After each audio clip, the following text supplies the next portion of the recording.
புனித பிரான்சிஸ் கராச்சியோலா. இவர் 16ஆம் நூற்றாண்டு இத்தாலி நாட்டைச் சார்ந்தவர்.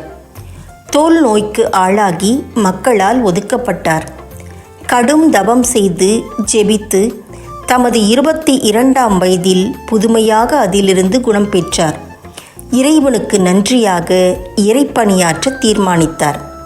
தம் சொத்துக்களையெல்லாம் விற்று ஏழைகளுக்கு கொடுத்துவிட்டு துறவு வாழ்வை மேற்கொண்டு இறையியல் பயின்று குரு பட்டம் பெற்றார்.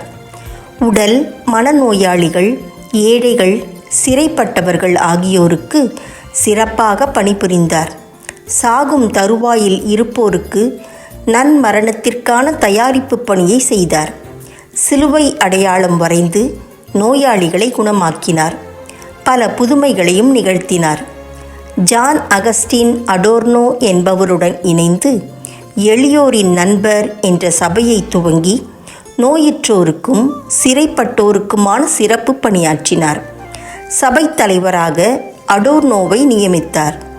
அவரது இறப்பிற்கு பிறகு சபை தலைவர் பொறுப்பை ஏற்று பணிகளை விரிவு செய்து சிறப்பாக நிர்வகித்தார்.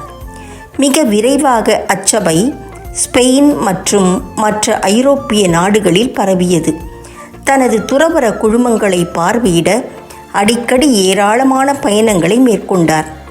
தம் இறுதி நாட்களை ஜபத்திலும் நவத்துறவிகளின் உருவாக்க பணியிலும் செலவிட்டார். புனித பிரான்சிஸ் கராச்சியோலா என்னும் இன்றைய அருள் ஆளுமையை பின்பற்றி நாம் பெற்ற நன்மைகளுக்கு இறைவனுக்கு நன்றியாக அவரது பிள்ளைகளுக்கு அன்பு பணியாற்றுவோம்.